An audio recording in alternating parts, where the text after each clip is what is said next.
Let's do some examples from last time, just to make sure we're all on the same page with what we had done previously.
All right, so what am I going to get for the first one?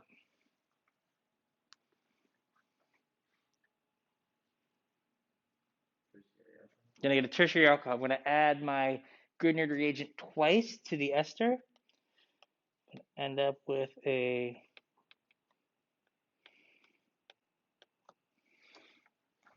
tertiary alcohol.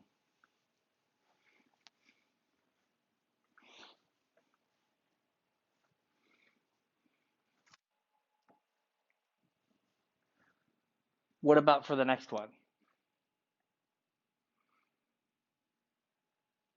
So I have one equivalent of diol at negative 78 degrees. I'm going to only reduce my ester once, and so I'm going to get an aldehyde. Kind of the trick is, right, one equivalent and cold, you only get one addition. You're going to get your carbonyl back.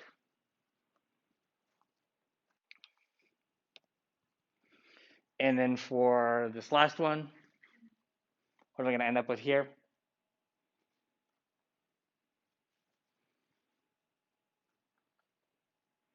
So lithium aluminum hydride reduces everything it possibly can as far as it can.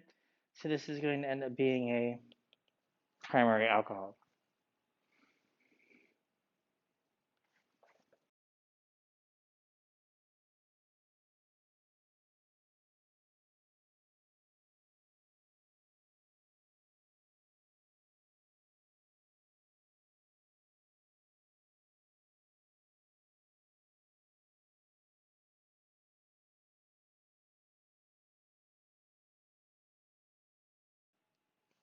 So for the first one, same thing we said on the previous slide holds true here. If I have one equivalent and it's a negative 78, I only do the addition one time and I get my carbonyl compound back. So here I'm going to end up making a ketone.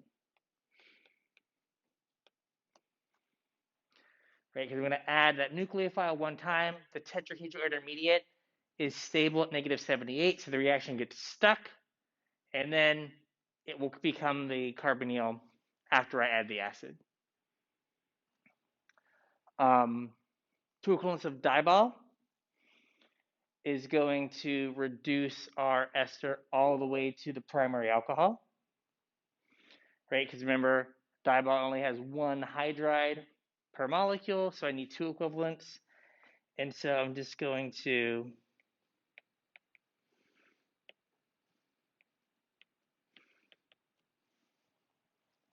end up with that, and you can count out, make sure I haven't messed up. 1, 2, 3, 4, 5, 6. 2, 3, 4, 5, 6.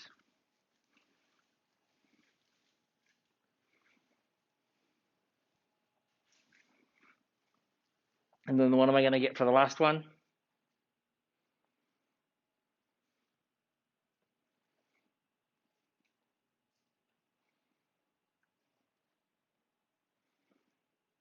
Hydroxide and an ester, you're going to end up making an acid. So I'm going to break this carbon-oxygen bond, And I'm going to replace the oxygen, the alcohol part of the ester with an OH. We can count 1, 2, 3, 4, 5. So far, so good.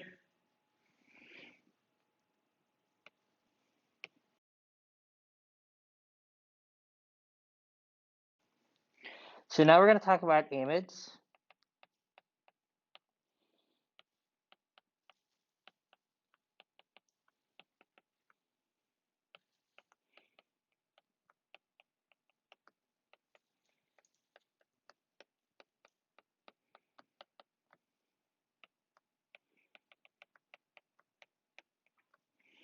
So an amide is just a carbonyl carbon that's bonded to a nitrogen, right?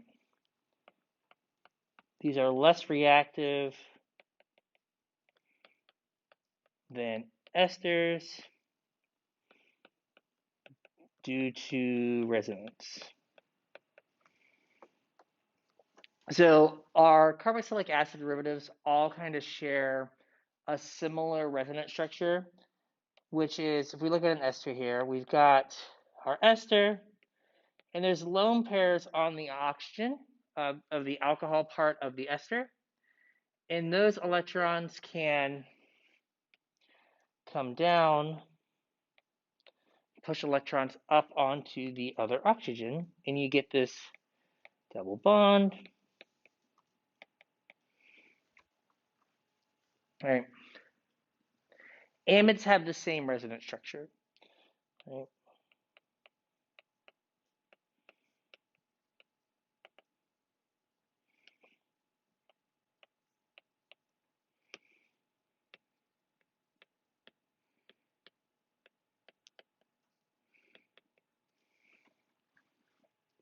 Esters,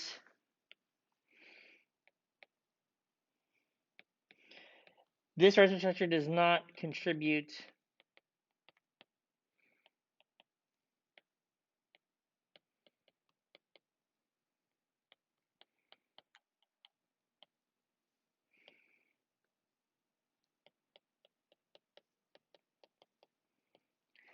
this resonance structure on the right doesn't really contribute that much to an ester's reactivity. For an amide,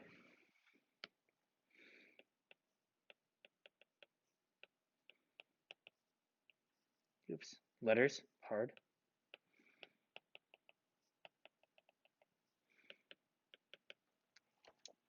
Amides act mostly like this resonance structure on the right, to the point where you can think of the nitrogen as being basically the amide is 60% of its time with this carbon-nitrogen double bond, and 40% of its time kind of as the amide as we normally draw it. All right. So this resonance structure, the one is less reactive, right? So since amides spend most of their time with this carbon-nitrogen double bond, they just end up being less reactive. So the reason I know this 60% number is because my first project in graduate school, we worked on replacing amide bonds with double bonds. So this carbon-nitrogen double bond characteristic that amides have, this gives you a lot of the secondary structure characteristics of peptides. So, right, if you've heard of like beta sheet or a beta turn and things like that, that is because of the double bond character of the amide bond and how the molecule arranges itself to minimize interactions. And double bonds can keep a lot of those same properties, but your body knows how to break amide bonds, right? It's how they like turn a delicious steak into like energy, right? But they look at double bonds and your body's like, I don't know what to do with this. This is a double bond, not where I thought it should be. I don't have the machinery to break a double bond that's in the middle of a bunch of other peptides. Weird, right? So it was a way to like make molecules that had the same shape as peptides, but that didn't get processed. So the year before I went up to defend my PhD candidacy, a guy in my research group on a very similar project got asked, what is the sp2 character of a nitrogen in an amide bond? How much double bond is on that nitrogen? He's like, I don't know. And as opposed to fail him and be like, no PhD for you, they were like, you have to write a 10-page paper on the amide, all its physical characteristics and all this stuff to make up for not knowing this thing.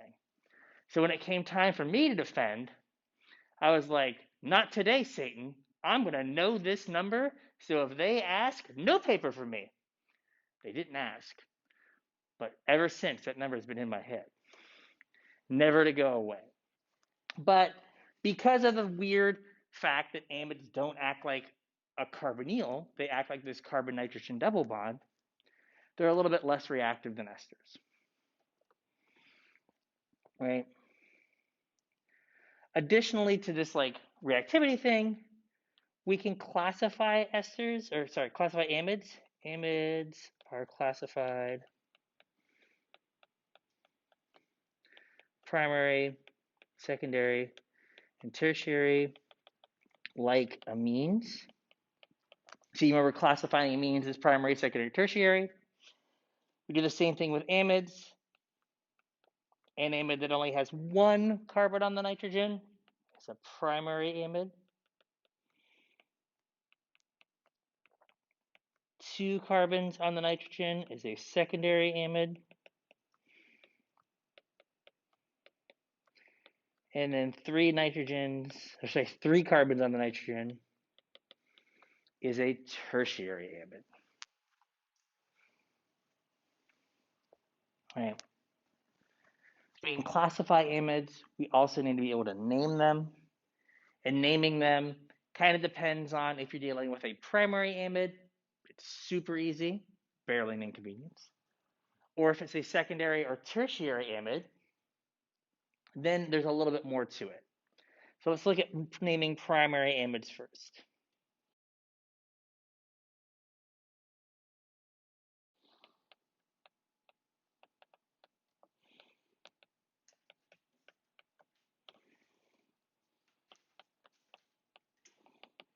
So for primary amides, you remove the E from the parent hydrocarbon name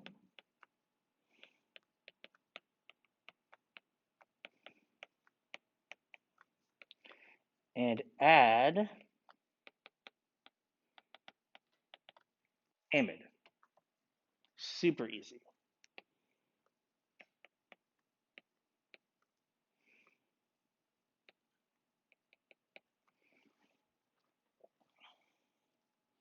Right, so all you have to do is count how many carbons are in your chain and then add amide to the end. So we've got 1, 2, 3, 4, 5. So this will be pentane amide.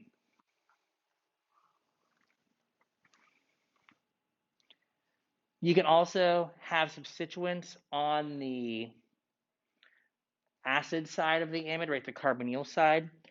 That's also pretty straightforward. So you have a methyl group. So you start numbering from the carbonyl oxygen. 1, 2, 3, 4, 5, 6, 7. So this will be 5-methyl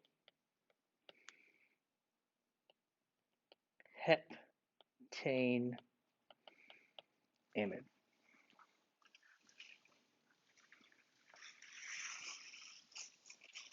Pretty straightforward. Secondary and tertiary amides, there's like a little extra layer. It's not too difficult.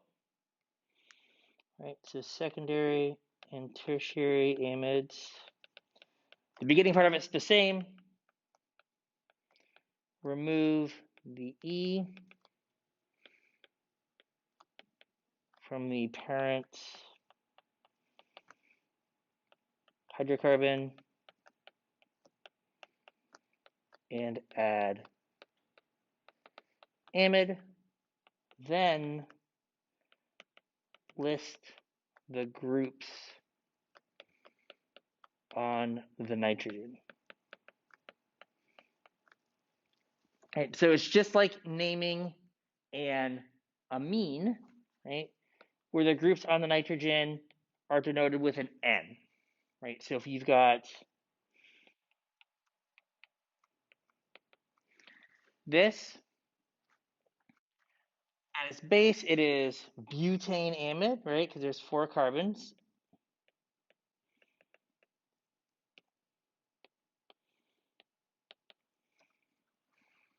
But there is a methyl group on the nitrogen.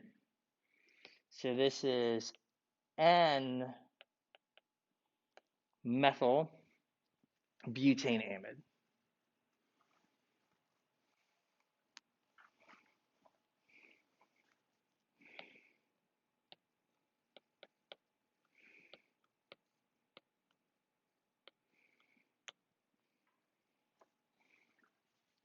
So what would this be?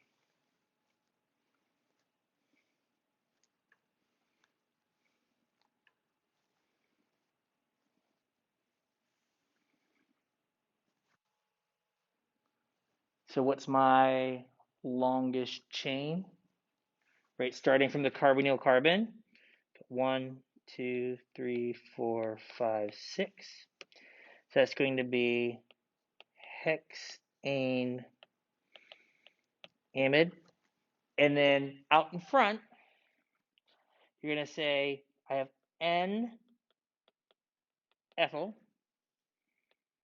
N, in this case, propyl, hexane amide.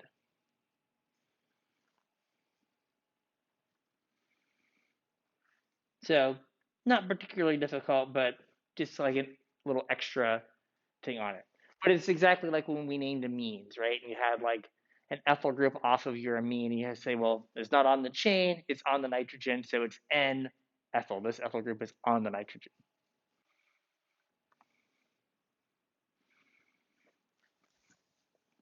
So far, so good?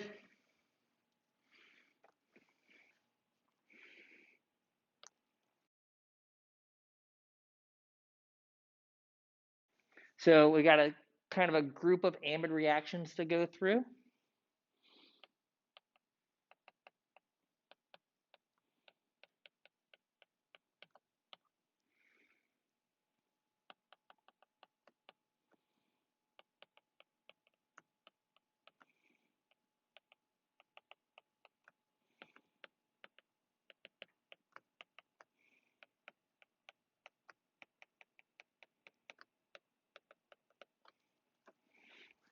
So the first is the hydrolysis of amides, right? This lets us take the amide back to a carboxylic acid, right? We can make amides from carboxylic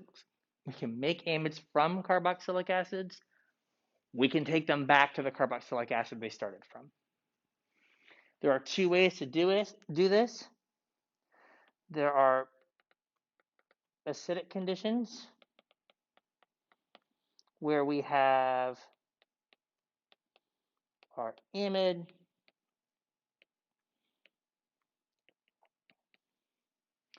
we have 6 molar HCl.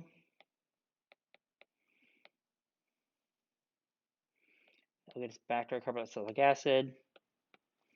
Technically, 6 molar HCl is just really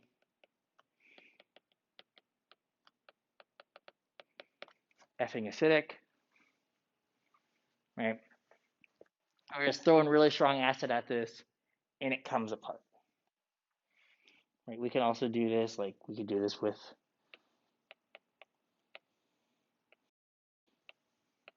a cyclic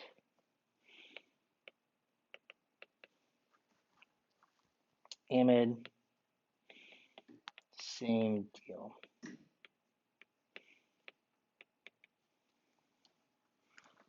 I'll open up.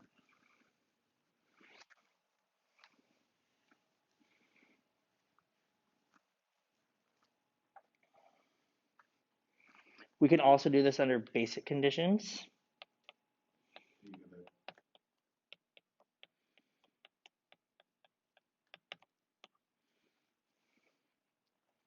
The basic conditions for this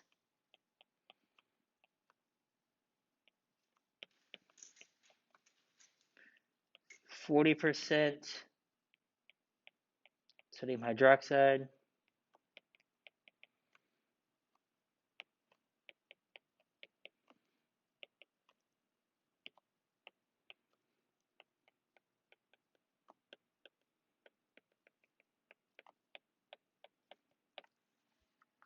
%40 sodium hydroxide in water is really freaking basic. Right. The mechanism for this, we're not going to go over it in detail, but works like saponification,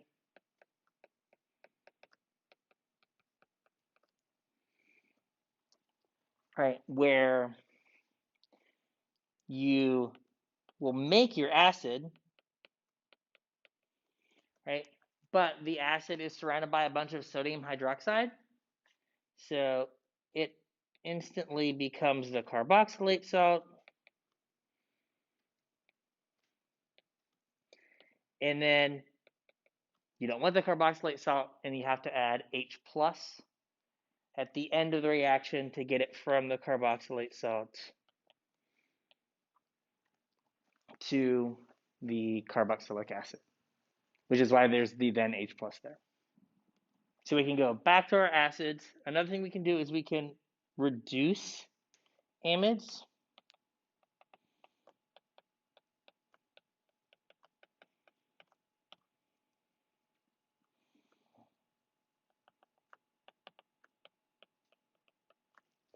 Amide reduction is weird, right?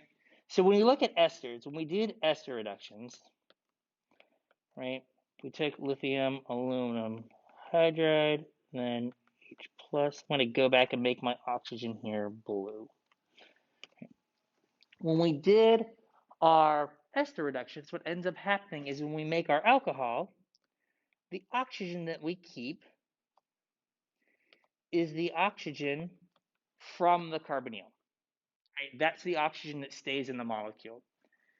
This oxygen goes away and just becomes whatever little alcohol it's going to become, right? But the alcohol we're interested in, the oxygen comes from the carbonyl oxygen. When you have an amide,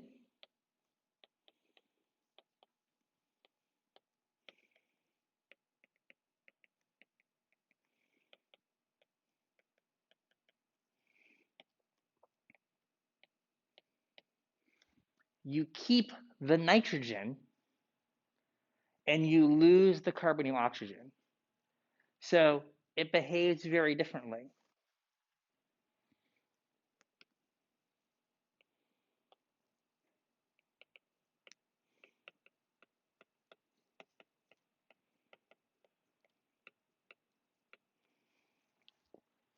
The nitrogen is a trash leaving group. It does not leave the molecule, right? So the mechanism has to change because nitrogen just refuses to leave. Nitrogen is your friend who's like, can I crash on your couch for the weekend? And then 3 weeks later, they're still there. And you're like, why don't you go home? This isn't your home. Leave. And they're like, no, I like it here. That's nitrogen. Nitrogen's like, no, I like it here. I'm not going to go anywhere. And you're just like, oh, come on. Right? So how does this work? Mechanistically, what changes about this reaction? So if we have our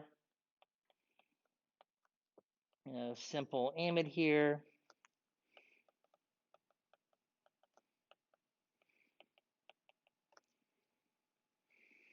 right? We get our amine.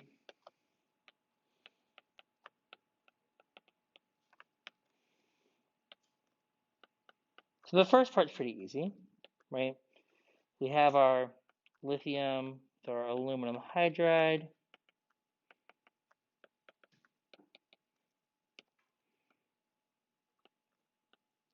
We're going to add to our carbonyl carbon.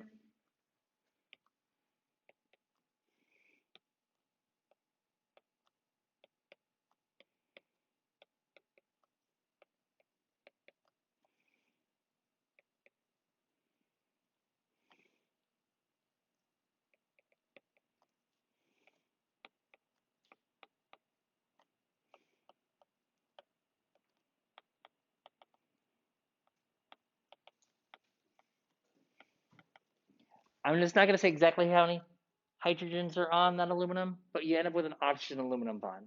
It works best if there's two hydrogens, like the mechanism looks better, but we don't have a good way to get to two hydrogens, so there's some number of hydrogens on that aluminum. Now what happens is we got our tetrahedral intermediate, and we know what that wants to do, right?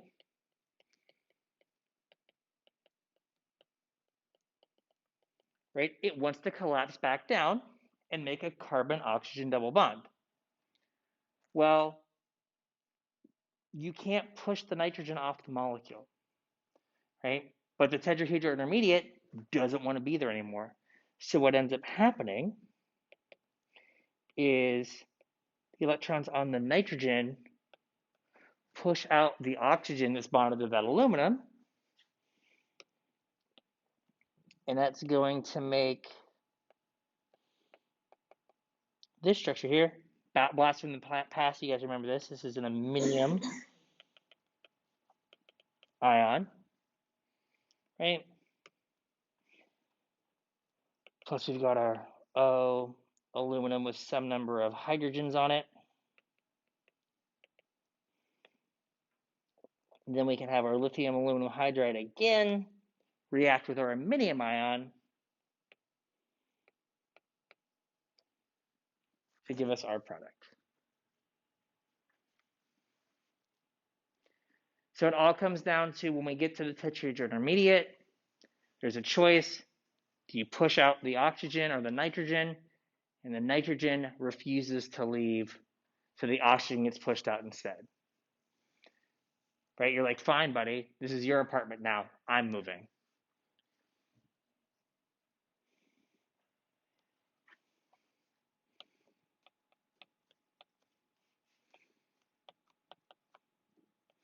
This works with any type of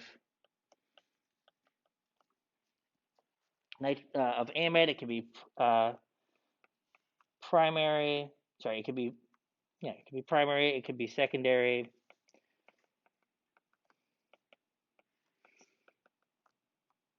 Right, those are in the wrong order here. Secondary, primary, or it could be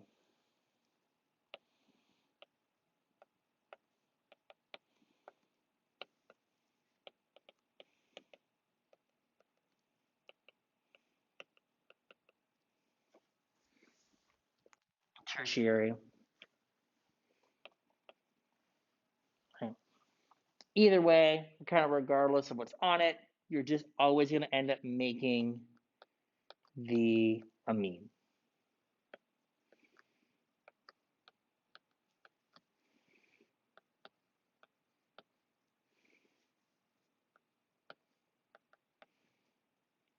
No, you're not going to just redraw the starting material. There we go.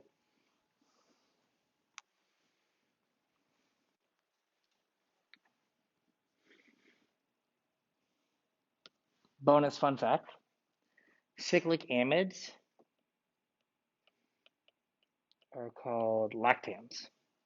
So cyclic esters are lactones, cyclic amides are lactams.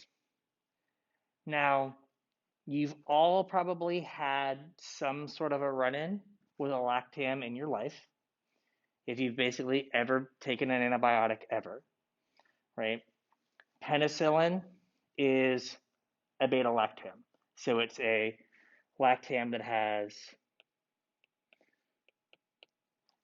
a four-membered ring. There's a little bit more on penicillin, but that's the business part of penicillin. If you've ever heard of Augmentin, Augmentin is amoxicillin, which is a beta-lactam antibiotic, mixed with this additional agent that is a beta-lactamase inhibitor. So the way that penicillin and beta-lactam antibiotics work is they basically end up reacting with an enzyme in a bacteria. I do believe it's the same enzyme that you use to cross-link the bacterial walls close when the cells divide, and kills that enzyme. So bacteria were like, well, this is bad. This little four-membered lactam keeps killing me. So then they developed an enzyme then all it does is opens beta-lactams. We were like, crap, our best thing to keep us from dying from scraping our knees doesn't work anymore. So then we put a molecule in with our beta-lactam antibiotics that just goes, hey, beta-lactamase, over here, mess with me. And so the beta-lactamase goes and reacts with that molecule. So then our beta-lactam can go kill the enzyme it needs to kill, and then we don't get sick anymore. So you've all interacted with a lactam in your life. All right, so one more amide reaction, and that is amide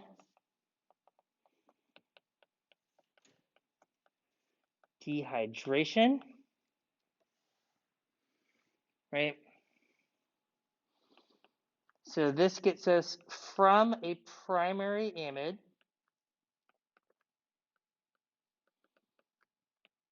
to a nitrile.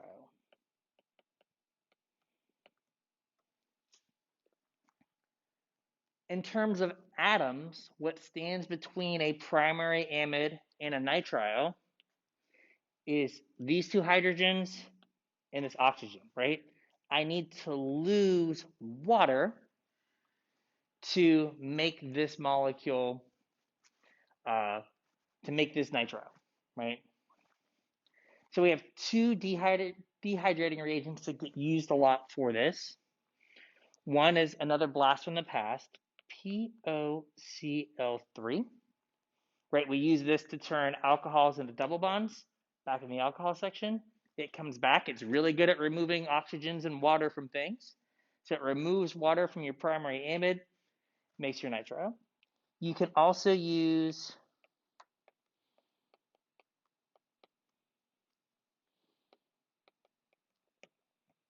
P2O5. Same thing, really strong dehydrating reagent. Will remove your water, make a nitrile. So the carbonyl carbon ends up being the carbon that is triple bonded to the nitrogen. So this carbon here is that carbon there.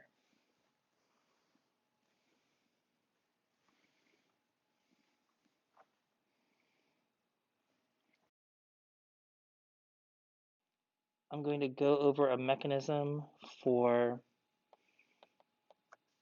the phosphorus oxychloride.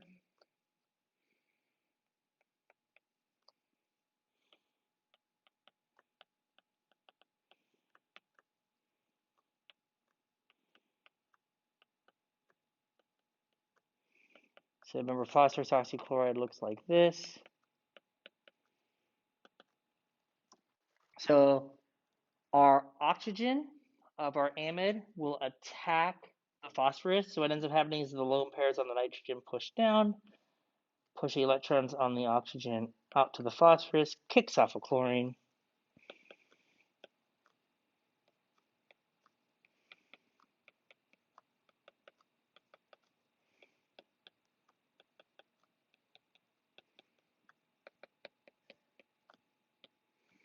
Now, we don't have a really good base clearly in our mechanism.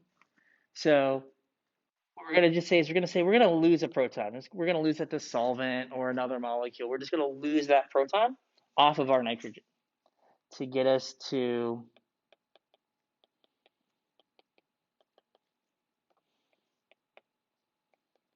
here. Now this phosphorus group right here is a good leaving group. So what happens is the lone pair on our nitrogen will come down and then kick off that phosphorus group. And that makes our nitrile plus this ion here. And then again, we don't have a great base, but what will end up happening is we will lose this last proton to get to our nitrile. Again, it'll be lost to solvent or some other molecule in solution.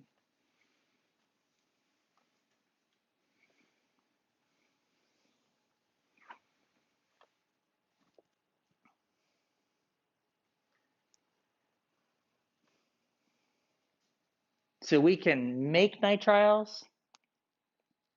So we're going to go over a few reactions that actually use nitriles.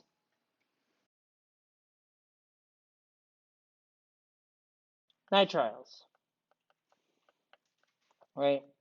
Carbon triple bonded to nitrogen, often just written as like CN. So right, this whole part here just gets kind of rolled up into the CN. So if you see a CN, that carbon's triple bonded to that nitrogen. That's just how we write it, kind of shorthand. Right? These are weak electrophiles.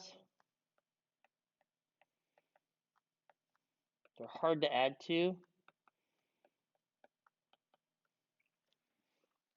Right?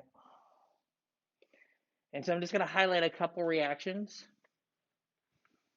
Right? So we can turn nitriles back into amides.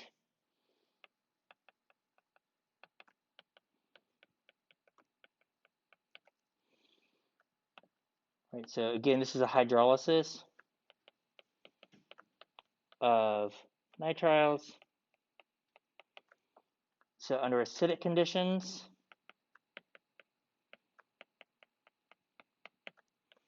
you can take your nitrile, and you don't actually have a concentration here, but you just add HCl in water, and that will get you your primary amide. 1, 2, 3. This carbon right here, 2, 3, is the carbonyl carbon. Right. Similarly, like if you have CN, right, you need to make sure that you end up with 2 carbons off the chain, right? 1, 2, 1, 2. So this carbon right here is that carbon there.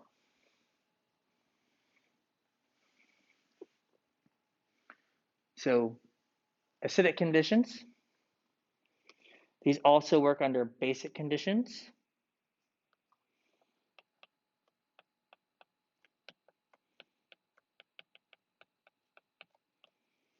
Right, so you have your nitrile and you just have, sodium hydroxide.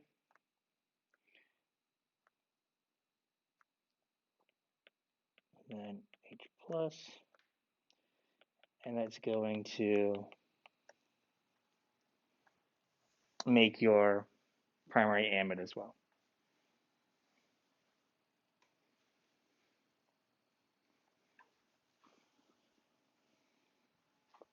Reduction of nitriles also can occur. Reduction of nitriles. Here you take your nitrile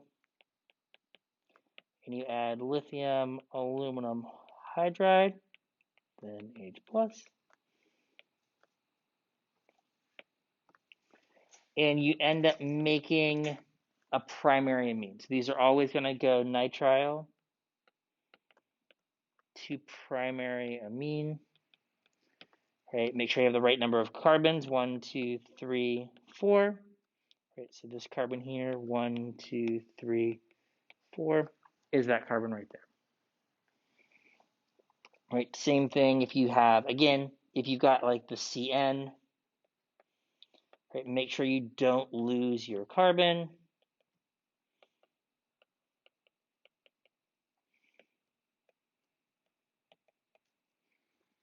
Right, so this carbon right here is that carbon there.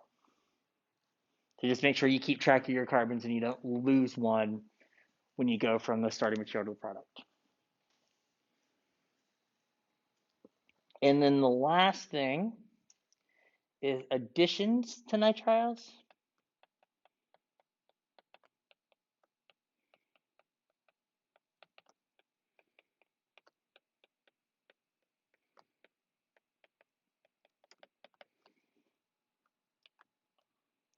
So this will turn a nitrile into a ketone.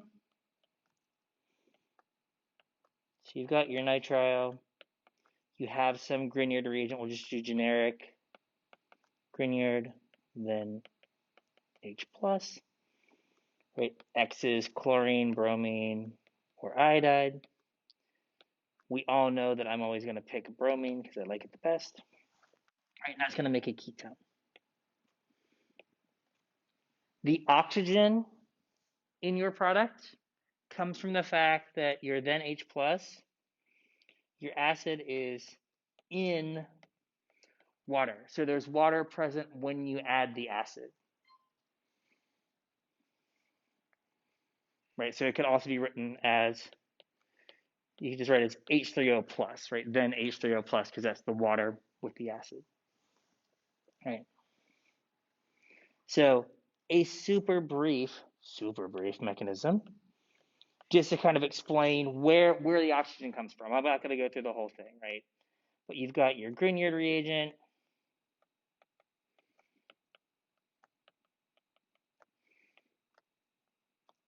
I'm going to turn this over. And you get your ketone.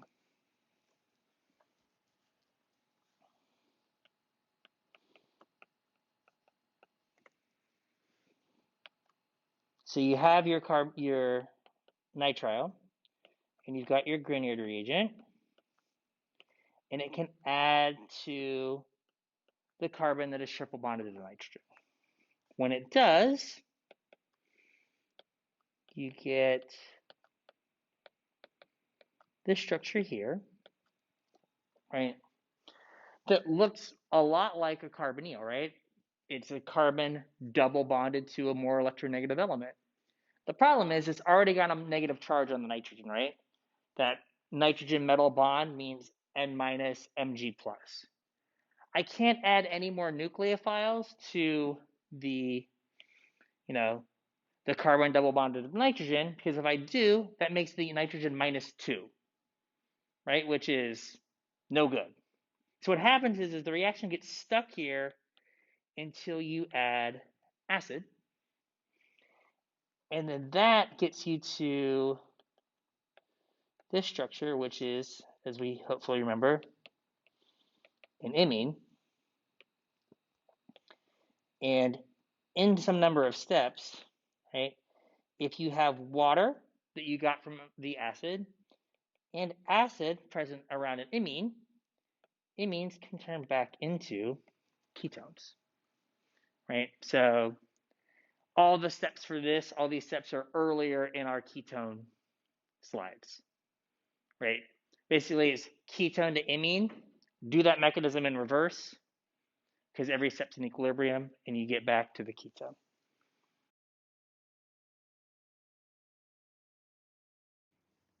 Okay, so the last thing I wanted to do in this set of slides is kind of review all of the reducing reagents we've been exposed to and just give you a quick rundown on what they all do. So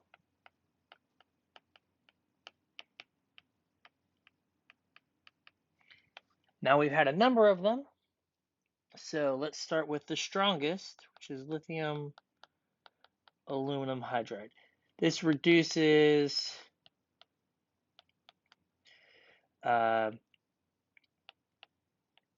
everything as much as possible. Everything's a broad term, but all the reagents, all the things it reacts with, it reduces as far as it can possibly react with them. So if you have a carboxylic acid, you treat it with lithium aluminum hydride, you're going to make a primary alcohol. If you have this react with an acid chloride,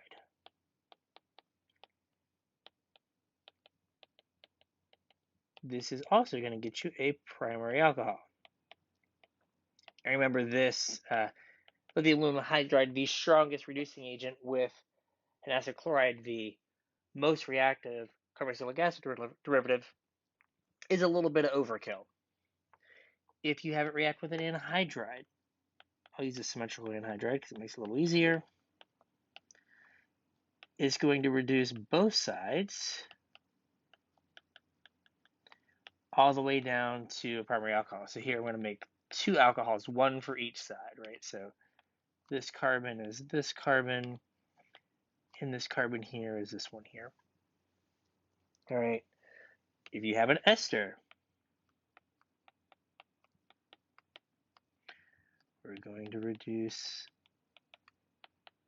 the ester all the way down to the primary alcohol. If you have a ketone, right, we're out of carboxylic acid derivatives now. Let's go back to ketones. You're going to reduce this 1 time, because that's as far as you can reduce a ketone, to a secondary alcohol. If you have an aldehyde, you're going to reduce that 1 time to the primary alcohol as well. So all of these things, carboxylic acids, acid chlorides, anhydrides, esters, ketones, and aldehydes, all get reduced to alcohols. If you have an amide, right? Remember, amides are, a little bit of an oddball, right? You're going to reduce an amide to an amine. You're going to lose the carbonyl oxygen.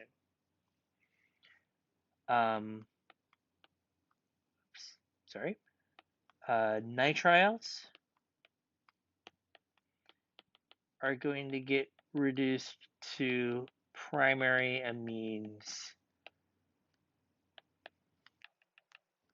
Right, so amides and nitriles get reduced to amines. Diol is less reactive, but still reacts with a lot of different carbonyl-containing compounds. So diol will reduce an acid chloride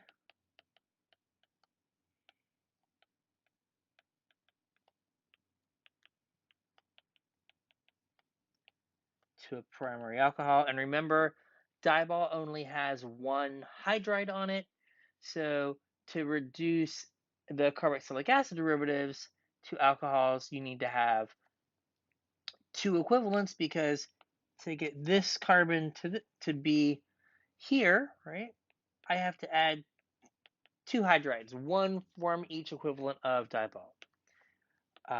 Anhydrides, same deal, right?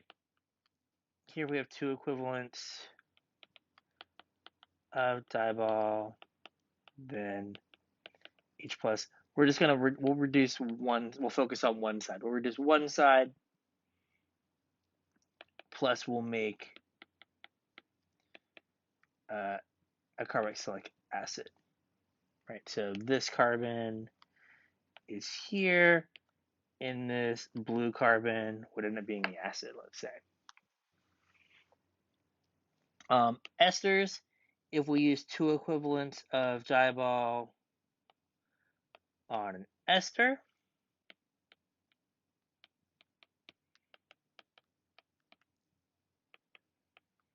we will make a primary alcohol. Right, now we can get into ketones and aldehydes. So if we have a ketone and we treat it with diol, here we only need 1 equivalent of diol, because I only can add 1 hydrogen, 1 hydride to a ketone to make a secondary alcohol. And then the aldehyde, 1 equivalent diol is going to make a primary alcohol. Again, because you can only add 1 hydride to your aldehyde. Now, you may see it written where the equivalence is not listed if you're adding to a ketone or an aldehyde, because it's just understood that you're adding 1 equivalent, right? Because you can only add 1 hydride to a ketone or an aldehyde. We can also use Dibol with, we can also reduce esters with Dibol if we use 1 equivalent of Dibol at negative 78 degrees C, then H+. This is going to convert our ester into an aldehyde. We're only going to be able to reduce the ester one time to get it at the aldehyde. So next up is sodium borohydride. We're going down the reactivity scale here. So this is less reactive than Dibol, so it's going to react with less things. It will react with the very reactive substrates, such as acid chlorides. Again, this is going to end up being a primary alcohol. It'll react with an anhydride.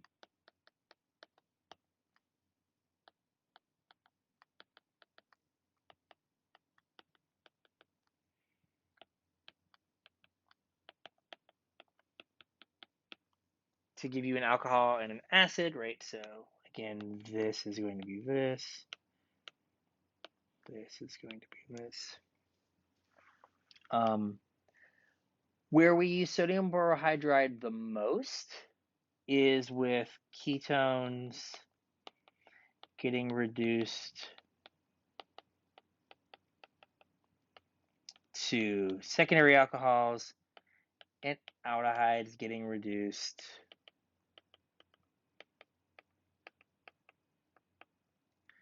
to primary alcohols. Right. That's where sodium borohydride is used the most. So now even less reactive, we have our lithium, aluminum, triterbutoxyhydride. This only reduces acid chlorides. So here you have your acid chloride, you have your reagent here.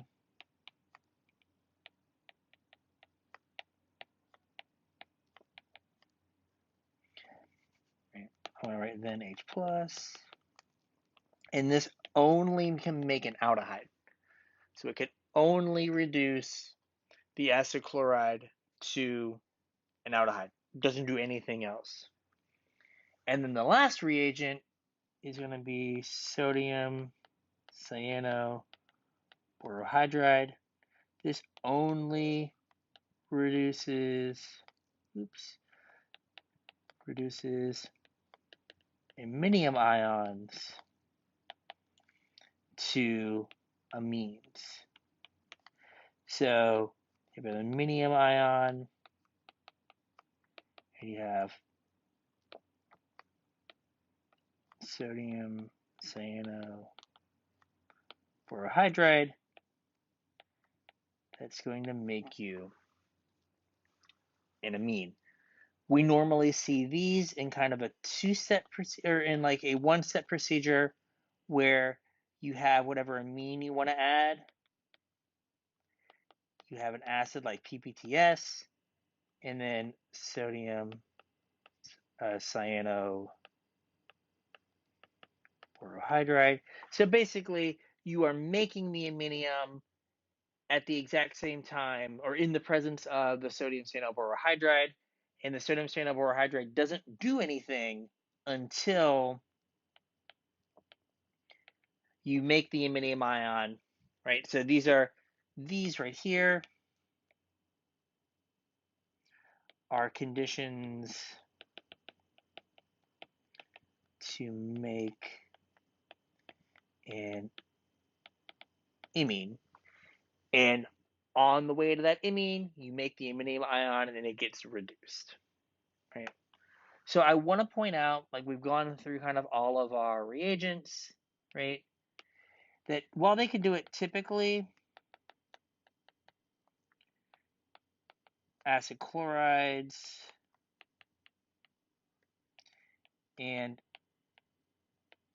anhydrides do not get reduced. This doesn't mean they can't. They absolutely can. But typically, in the course of doing reactions, it doesn't make sense to reduce an acid chloride or anhydride because usually you were at a lower oxidation state. You were at an aldehyde or a carboxylic acid before you got to the acid chloride or the anhydride. So if you wanted to reduce that compound, you would reduce it before you made the acid chloride, right? So it doesn't make any sense to have a carboxylic acid, turn it into an acid chloride to then reduce the acid chloride, right? Let's say with sodium borohydride, right? When you could just go from the carboxylic acid directly to the alcohol using something like lithium aluminum hydride, right? So you normally don't make an acid chloride to just turn around and reduce it. So with that, I think that's a big review of everything, of all of our reducing agents, and that should wrap up this set of slides, and we'll get on to alpha carbonyl additions next.